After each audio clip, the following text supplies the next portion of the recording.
Thank you. All right.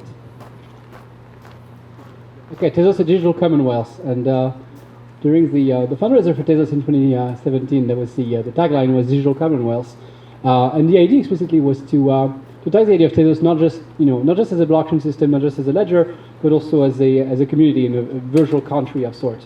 So that I think that ties in very well with the theme of startup communities.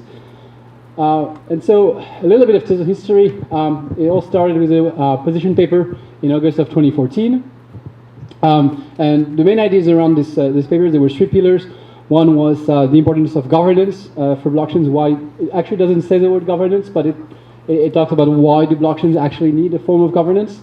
The second pillar was proof of stake, which was still a nascent idea, and how you could secure blockchains for much cheaper than proof of work.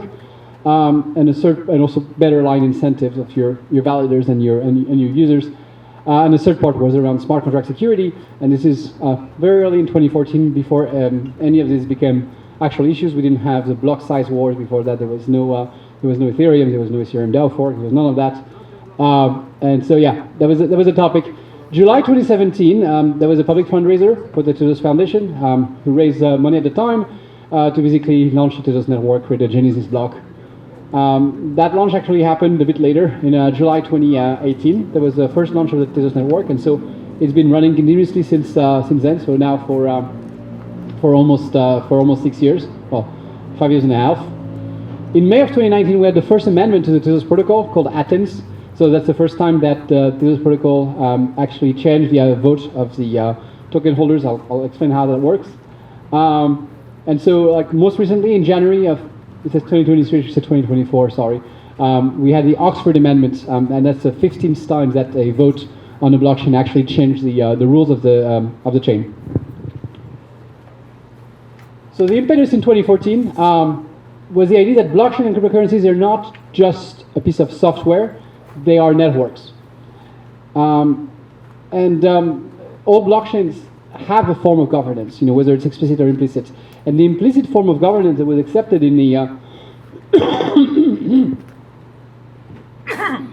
in the blockchain space was fork-based governance.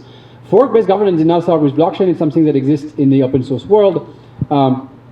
There's been many examples, like you've had OpenOffice giving LibreOffice, for example, or X386, which was a window display manager for Linux, giving Xorg. So there's this history of forks, and with the software, a fork can work fairly well. You want to use a version of the software, I want to use a version of the software, and they're broadly compatible. So we don't exactly need to use the same version so long as they're compatible. It's all going to be fine. And then maybe one of those two pieces of software will absorb more resources, will absorb more attention, and so one will tend to dominate. But at the end of the day, it's not a big deal. Blockchains are not like this. They are networks. The cryptocurrencies are sort of value. They derive their value from everyone accepting them. And so when you have a blockchain fork, your incentive, you still have to have an understanding of like what is a true currency. In a world where you just speculate on token and hold token, it doesn't make a difference. But as soon as you denominate contracts in this token, it matters, right? If I have a rent to you and I have to pay you a certain amount of cryptocurrency every month, and all of a sudden there's a fork, which version am I supposed to pay you? And you could say, well, it's, we'll pick whatever branch is dominant. There's a series of criterion you could use, and you could identify a dominant branch. The problem is like what makes the dominant branch dominant has nothing to do with merit. It's going to be based on your expectations of what other people are going to think. It's purely a coordination game. Like I want to use a version that everyone else is using, because if I use the other version, then all of a sudden, I've received money that's worthless. So that doesn't quite work. And so instead of this implicit form of governance, the idea was to have explicit sort of form of governance. And it didn't have to be very complicated. That's the thing. It's like sometimes I'm asked to talk about governance. I'm not a governance expert. The expertise here was just knowing that you needed to have some governance. And you didn't need to be very good. You just needed to have some of it. And so the most simple thing we did for Tezos is to have very conservative basic governance. And so what basic governance will give you, if it has a conservative bias, is that most ideas that are clearly good, that most people will agree with, at least will go through. You're not going to have a lockup. And so you have this bias to like, having a wide consensus. It's not perfect. You can see it today. You'll see in society vitocracies, and you'll have people trying to block different things.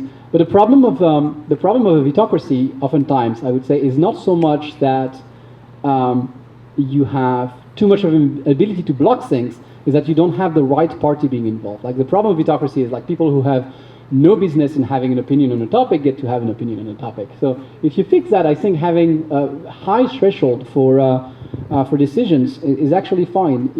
You'll get more false positives than false negatives, in a sense of if you have a proposal that's bad, it might look good, but if you have a proposal that's clearly good, it's unlikely to be identified as bad.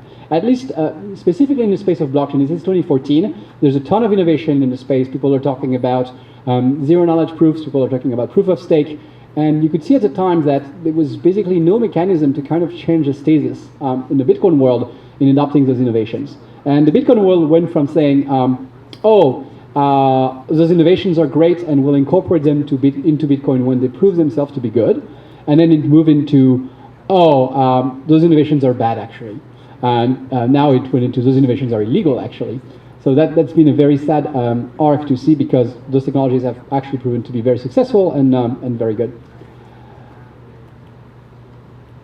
But so what is governance? I'm talking about governance. So I have a definition of governance. It's a procedure to make decisions on the use of shared resources, right? If I just have my own bottle of water and I want to drink it, I just decide when I want to drink it, and that's the governance procedure. I might have internal conflict about this, so maybe I have an internal governance procedure. But from the perspective of society, we care more about conflict between people rather than inside people. And we have plenty of shared resources. And I think what tripped people with blockchain is that they didn't think of a blockchain as a shared resource, right? It looks very much like individual property. I own this cryptocurrency, you own this cryptocurrency. Why do we need to agree upon, right? We agree that I own mine and you own yours, and there's nothing else to agree upon. But that's not quite true. There's a bunch of things. So first, security is a shared resource, right? We all benefit from the security being provided by a blockchain. And the way this is done in pretty much every blockchain is that it's paid for by block rewards. So you have inflation. Inflation through miners or proof-of-stake validators or what have you is a form of governance. It's a very simple form of governance. It's algorithmic. You agree that there's going to be a certain issuance and how people are going to get it. But it's still, it's still something that's shared. You're paying for a commons. Innovation, I think, is also important, and it requires adaptation. So if you have new ideas on how to better build blockchains, how do you keep up with technological progress? You need to be able to make changes to improve the code. The problem is that it's hard to come up with a procedure that's going to tell the difference between a social attack or something where you profoundly changing the nature of the network, or even taking advantage, versus something that's a harmless technological innovation. And one way you can do that is having a governance procedure to tell the difference between the two. And also interfacing with other aspects of the world. So if you look at the Bitcoin network, at current rate, it's paying an annualized $14 billion a year in security, just for securing the chain, because it uses a very expensive consensus mechanism. Instead of, and it spends zero on a lot of other things like lobbying, marketing, distribution, and it had major successes in these areas. You've seen projects like Bitcoin Beach, for example, in El Salvador. So it's not impossible. You can get those things done, but I think it would be foolish to assume that these things are achieved because of the lack of governance, and not in spite of the fact of the difficulty to fund any type of public goods. I think there's a general philosophy among a lot of libertarians that are to say, well, public goods are a problem because if we want to fund public goods, you need to have some form of taxation, or you need to have some voluntary systems, but we kind of see why they don't really work very well. And so there's a tendency to argue that public goods are not a thing. But that's silly. Clearly public goods are a thing. And also on these blockchains, anything is voluntary anyway. So, I don't think as a libertarian you should feel conflicted about saying, hey, there are commons here and we want to pay for the commons and we want to have a way to do that. So that's why you need governance. So Tezos governance, amendments are voted upon by bakers. Bakers is how, in the Tezos world, we call the block producers, the block validators. A little history, we didn't want to call them miners because they're not doing the mining process and not spending energy to extract something out. There was a popular word that was used at the time, I think it was the NXT blockchain, calling them forgers, but that's not good because forgers sounds like forgery. Minters, not bad, they're minting things, but bakers was kind of like it's out there. It doesn't try to have much of an analogy, so you're not going to get tripped by a bad analogy. And it's like you put your little block inside the oven, you bake it, and then you get something out. It's a weird word, but it was very successful as a term. And we have the bakers actually vote on the amendment. So the benefit is that you avoid apathy, right? So you have token holders can delegate to bakers. So you have a stake in Tez, you hold some Tez, which is a cryptocurrency. You delegate it to a baker, and then they vote. But you can switch it to any baker you want. So you get something that's similar to liquid democracy, which avoids voter apathy, right? We've seen a lot of DAOs who also have like token voting mechanism typically struggle with the fact that no one can be bothered to vote. And if you're a baker on Tezos, you're somewhat paying attention. Like you're running infrastructure, you're running a node. It mostly runs on its own, but sometimes you check on it. You don't necessarily know like if what might happen to your machine. So you're broadly paying attention, which means you're not like just saying, oh well, I'm going to hold this and I'm going to wake up in 3 years and see what happens. So we get pretty good participation in votes. We routinely meet the quorum, which is over 50%, and that's been going on since 2018. We have a 5-phase vote, and like I said, it has a conservative bias towards basically not having a change. And when I say 5-phase vote, it started at 4. So the voting protocol itself, of course, is amendable. The whole system is self-amendable, including its own governance mechanism. And so that's also why it started out very conservative, because a very conservative voting system can progressively become looser. A looser system can also progressively become more conservative, but it felt like a safer option to start with, and we can say, well, we can always, if we see that it's robust and it works well, we can always loosen it later. So we have a proposal period, where many people can make different proposals, and you choose one with approval voting. Approval voting is very simple. It's just you do a +1 or not a +1 on as many proposals as you want. Every single voting system is flawed. This one is easy to understand and has some of the best properties if you ask voting system nerds. So it's a pretty good choice. The exploration period at the initial votes, and we require an 80% supermajority and a 50% quorum. So that's a pretty high bar. We have a cooldown period, then you have a second vote just to confirm that everything is fine. We didn't have the vote didn't happen because of a fluke. It gives time to people to pay attention in case a bad vote has happened. Maybe change their stake, redelegate to different bakers. And finally, the adoption period, where basically nothing happened, is just gives people time to adjust and prepare for the new protocol. So in practice, we've had 15 amendments now since 2018. And all of these amendments have been voted on by the entire community. The entire community came together. They all had to go through an approval voting period and a proposal vote and a confirmation vote. And they've named after cities because, again, the way of thinking of Tezos not just as a blockchain or not just as a cryptocurrency, but as some sort of country. So the theme was cities. We've had Athens, Babylon, Carthage, Delphi, Florence, Granada, Hangzhou, Ithaca, Jakarta, Kathmandu, Lima, Mumbai, Nairobi, and finally Oxford. So you can see they're named after cities of the alphabet. I recommend doing that. It's a good way to keep track. We're probably in 2027. We're probably going to reach Z, and we'll turn over. I don't know if we'll do cities or a different theme, but I've been liking cities. Some proposals were rejected. It's not just a rubber stamp. We've had a few rejections. Brest, which was a proposal made by a different team of developers, proposed early on. It was not a very substantial proposal, and it basically blocked another proposal which was more important from happening, so that was voted down. Car Stage 1.0, some bugs were found in the protocol before activation, and so there was a recommendation to vote it down. Of course, we had Car Stage 2.0, which was approved. Ithaca, the first version of Ithaca, that one had a feature that proved to be controversial. It had a liquidity subsidy for an on-chain decentralized exchange between Bitcoin and Tez. And Oxford 1.0 also had a slightly controversial feature around I think we call adaptive issuance, which is a way to lower the issuance of Tez so that it matches the actual requirement for a security budget. And so if you're asking which proposals have been controversial, anything that touches upon issuance. Like anything that touches upon technology in general has been pretty straightforward. The thing that gets political and controversial, of course, is always going to be inflation, how many tokens are created and who gets them. That's always a question. So liquidity baking is an on-chain liquidity subsidy between Tez and Bitcoin. So the biggest pool of liquidity for Tez today is not on a centralized exchange, it's on Tezos itself, where you can exchange it for a wrapped Bitcoin.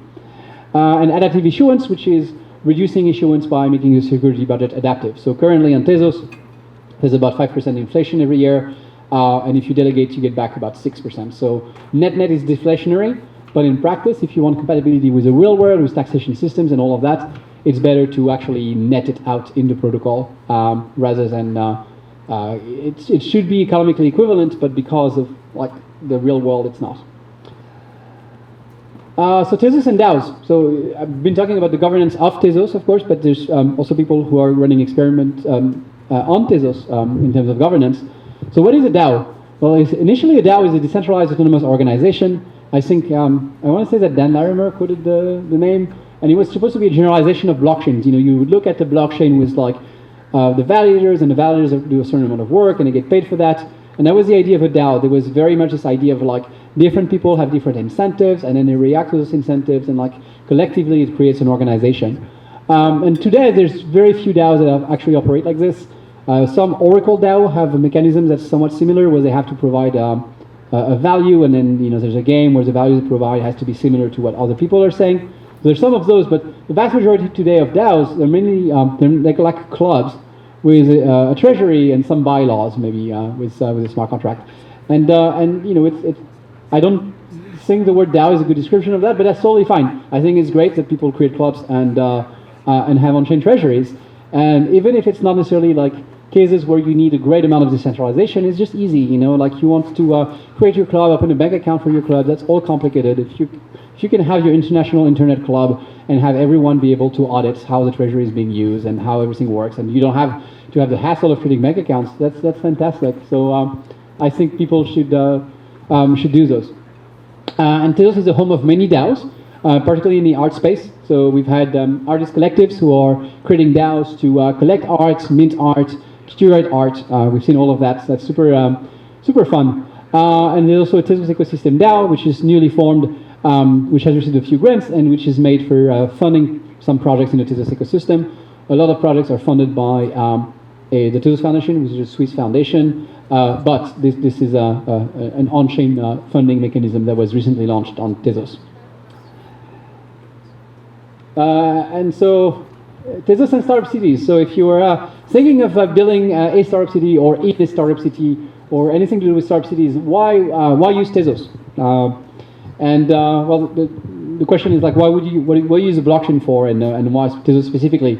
So I'll start with Tezos specifically. There are many blockchains out there you could be choosing. I think you should choose Tezos. Why? Because we have stability. It's been running continuously since 2018. It's very robust, but it also meets innovation, like 15 protocol upgrades and uncompromising decentralization. So all of the scaling work, for example, that's happened on Tezos, it happened without centralization. Today, it's very popular to look at scaling solutions, which are actually a multi-sig in a trench code. So you have a bunch of people who control a few signatures, and they call that a scaling solution. But really, the way that they're scaling is by being extremely centralized. There's a very strong ethos of decentralization in the Tezos ecosystem, and that also gives us credible scalability. So we are pioneer of getting really strong scalability. We had a demonstration last summer with 1 million transactions per second on the chain. And so we're growing this, and we're making it a reality. More secure smart contracts. There's a lot of ways to shoot yourself in the foot with a lot of the smart contracts languages out there. You should take a look at the Tezos languages, which give you a good way of avoiding that. And a good reason to care about the security of smart contract languages is that insecure smart contracts in general are patched over by having centralization. So people will have a multi-sig that controls a smart contract that can change it. Because if I find a bug, maybe I'll find the bug before the bad guy finds the bug, and I'll go and I'll fix it. If you really want to launch like smart contracts where you don't have control, and that's important, you can show very, very credibly that this thing is autonomous, you're not going to change this thing, then the value of security becomes much more important. and a passionate and ideological community of builders on the chain. What to use it for? Simple, payments. Cryptocurrencies are great for payments, international payments, treasury management, especially like it's getting harder and harder to open bank accounts, not just for individuals, for organization. If you are running a weird startup community in the middle of the Caribbean, you might have sometimes trouble getting a bank relationship, and so it's a good alternative to that. We have of course Tezos, but we also have wrapped assets. We have Tether, so you have a lot of options for treasury management. Transparent, reliable, and cost-effective financial infrastructure. If you want to have simple things like an exchange, if you want to issue stocks or all these sort of things, you have good clearing mechanism, good code for running this. When the financial infrastructure doesn't already exist, it's a good alternative. And experimentation. There's a lot of things that can be tried. I would say, the technology for crypto is generally like ahead of the demand. There's a lot of good ideas in the space. Most of what we see today in crypto are not as good ideas, unfortunately. Like a lot of the space is very hype driven, and it's very easy to look at the space and say like, oh well, it's all nonsense. It's all gambling on tokens, and it's mostly that. But the fact that this happens, I don't think should not detract from the fact that you can actually build meaningful things. Like there are real financial primitives which are important, which don't exist out there in the world, that you can build permissionlessly on blockchains, that you can deploy, that you can experiment with much faster than if you had to deal with traditional routes. So I'm hoping to see more experimentation and more meaningful ideas brought on chain. This was a slide I had because this is unrelated to what I've been talking about, but it's just an idea for a DAO, like talking about experimentation. So I realized recently that getting cold is really bad. I didn't get cold for a while during COVID because social isolation, masks, and so on and so forth. And I was like, it's great not to have cold. I don't like getting cold. It's not like hurting my health, but it really hurts quality of life. And I found out that there are things. They are cold prophylactic. So they are sprays that you can put in your nose that will slightly help prevent getting the common cold. They've been removed from circulation, I think, because some of those had zinc, and it would cause some people to lose sense of smell temporarily. But it's surprisingly efficient to put some antivirals in a nasal spray and take it when someone around you has a cold and you're afraid you might get the cold. You could do that. And so I came up with like a simple recipe for doing this, and I wanted to experiment with it. And so this is like, you're not experimenting with crazy things. There are no antivirals that can be bought in supplement stores. And I was wondering, can you have decentralized experimentation on this? And so what I would do is, first of all, when people run experiments in general, what they will do is they will like say, okay, we have one formula, we have another formula, we get 100 people to try one version, we get 100 people to try another version, and then you see which version is better, and then now you have one bit in your experiment where you're like, okay, we'll try this formula. And then you keep doing this and doing this. And that's very, very data inefficient.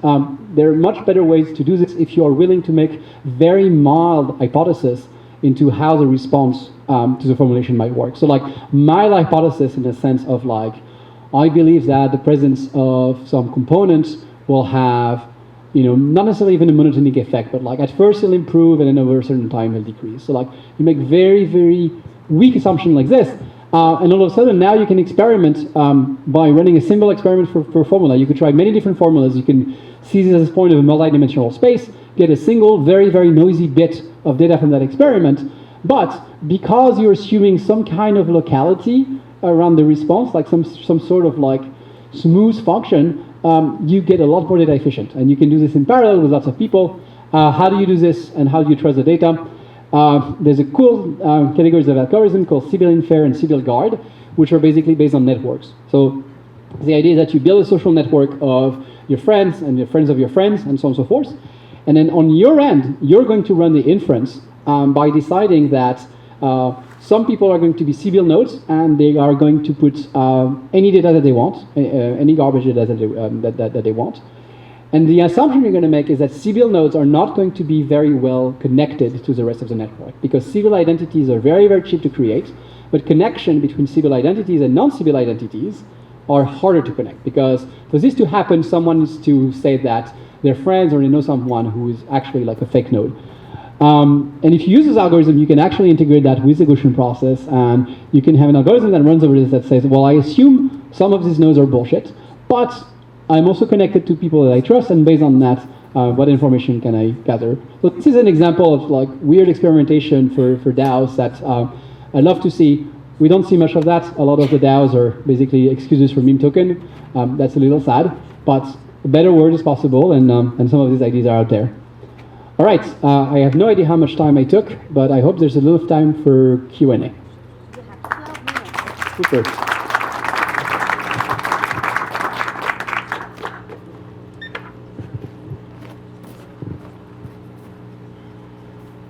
All right, any questions?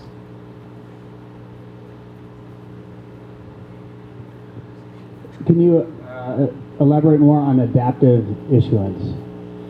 Yeah, so the current model of one of the reasons that Tezos has 5% issuance by default was it was a response to criticism at the time that blockchains will never be blockchain tokens will never be used as means of exchange because they are deflationary. They don't have you won't have price stability, and that's a problem.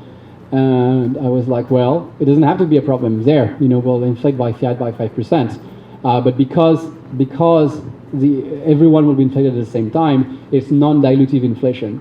So it's kind of like a way of saying like, no, stop, don't care about that. But that being said, I don't think this argument for currency is very strong. I think if it were a real thing, you have better ways of dealing with it, such as dictionary money, where you basically just use indices in contracts as opposed to using the currency itself. So there's better ways to deal with it. And the other thing is like, even though everyone receiving 5% and then everyone being diluted by 5% should be a wash from an economic perspective, in practice that's not how tax systems around the world treat it. That's how they should treat it, and there's a good argument that they should treat it this way, but they don't. And so typically, if you look in the US, for example, you'll get 5% that's taxed at income tax, and then all else equal, price drops by 5%, but that is capital gains loss. And because one taxation rate is higher than the other, you have a loss. Now, in practice, it also it goes different ways. There's also like a money illusion where when people receive 5% more tokens, they don't necessarily sell 5% of their holdings. So as a result, they may hold more than they otherwise would. There's a bunch of different things, but basically, it's not very compatible with the real world. It also means that you have to add an offset to every single debt that you have, which can confuse people as they're not used to this. And so adaptive issuance essentially takes a route which is more common in the proof of stake world, which is to say, well, we want to target a certain amount of coins being staked, and if we have less coins than that being staked, we'll have higher issuance, and if we have more, we'll have lower issuance. So you have a retro control mechanism that basically stabilizes it. And given the current numbers that we have in the Tezos network, I would expect it to stabilize like below 1% of issuance. How do you figure out, or how did you come to that number of 1%? Is it empirical? It's basically based on the fact that currently bakers typically retain only 10% of what they earn. So there's 5% inflation, and the bakers keep on average around 10% of that. So that means that the bakers collectively pay themselves 0.5% for what they do. That being said, the bakers are only staking about 8% of all coins. There's 70% delegation, but 7% are actually staked. In adaptive issuance, we're moving to 50% staked, so probably it would be higher than 0.5%. But I think in the percent range, it could be as high as 2%, could be as low as 0.5%, but in this neighborhood.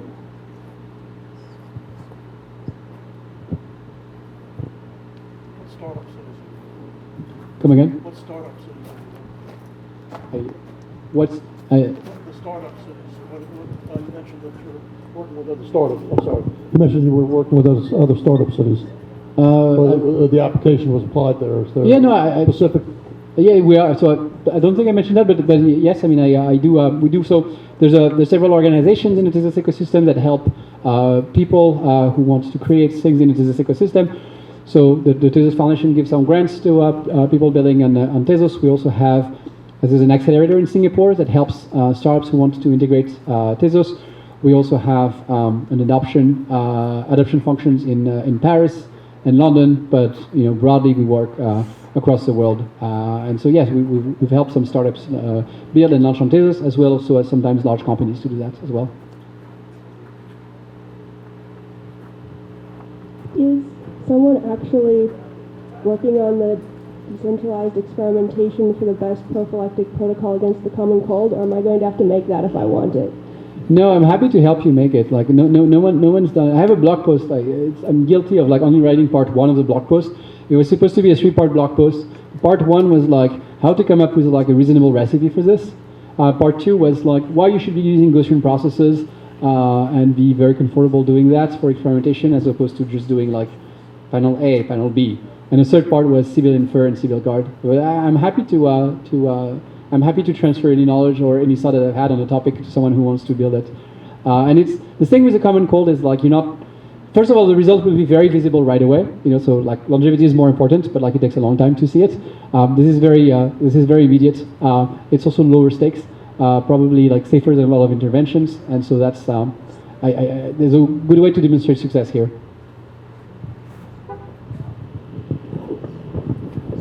Hello? Oh, there we go. If we look ahead, say 30 years or longer, and we look at other blockchains at the level of generality of Tezos, is there going to be a shakeout and focusing on a smaller number, or do you think the current level of variety will maintain?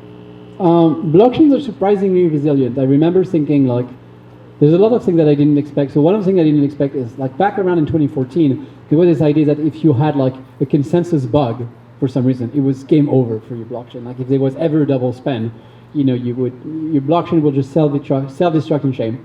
And it hasn't happened. We've seen a bunch of blockchains have bugs like this and like still survive. So they are extremely resilient. Even like blockchains and cryptocurrencies who like there's nothing happening for like years and years. Clearly they have no prospect of mattering and they still have some activity. So they're surprisingly resilient. But I do think that, so I think in terms of the sheer number, there will still be a very, very large number of them. In terms of like the relevance, it's already a power law, and I think the power law will only get stronger and stronger. Because fundamentally, so there's a whole lot of value in being on the same blockchain as everyone else, right? Because you have like better ease of communication, more network effect, and so on and so forth. And there's not a whole lot of, and it's difficult to build bridges between chains. Like that's one of the properties. Like it's not the security. So some people will say, well, the biggest chain is going to have the biggest security, and therefore that will take care of it. That's what attracts people. That's not true. Like there's a threshold level of security which is just good enough, like having like slightly higher block security doesn't like very, very quickly tapers out. So what really matters is like how easily do you interact with other smart contracts, with other ecosystems, how well are you integrated in various like third-party tools or providers, how well are you accepted, how many people are familiar with the ecosystem. A lot of it is middleware. Like the impact on middleware cannot be understated here. But because all this code is open source, a lot of this middleware can be repurposed for different blockchains. I think that the reason blockchains may survive is that you can still build locally dominance in certain verticals. Like you could have certain ecosystems which are not completely closed, but which are like very self-sufficient, and in some sense you'll have preferential attachment here. So we have, for example, a very, very strong art community on Tezos. I think having like a chain for art like is defensible, and it's not something that it doesn't have to do with the technology of the chain itself. It's just like this is just where it happens, and people go there because that's where it happens. For the same reason that people do finance in New York, even though New York has very cold winter, because at some point there was a lot of beavers that you could hunt over there.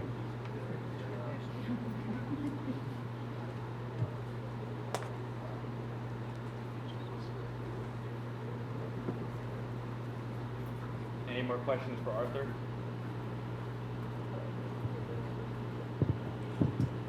What surprised you, positive or negative, about the amendment process? Like, if you had if 2014 Arthur were here and had certain expectations about how a self-amending blockchain would work, how would he be surprised positively or negatively by how it's actually happened?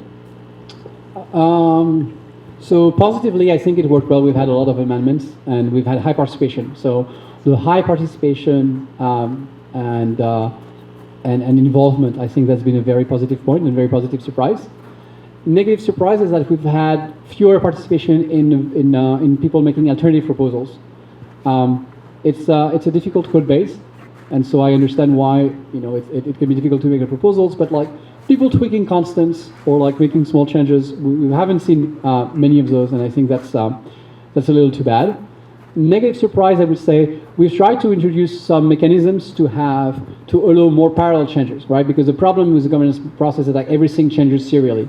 And so one way to do this is to introduce alternative mechanisms. So for example, for liquidity baking, we had a signaling mechanism where in each block you can say whether or not you're in favor, and that mechanism can turn it on or off, so that you don't have to go through a whole governance cycle to do this, so that your governance cycle can be about other things and process in parallel. And that's been controversial, like any other ways of doing governance in parallel in subsets of the features of the protocol, as opposed to the one big process, has been somewhat controversial. I think that's a bit of a negative surprise because I think it really helps the system. Positive surprise, the fact that the cadence, I would say, the cadence of changes has been really good.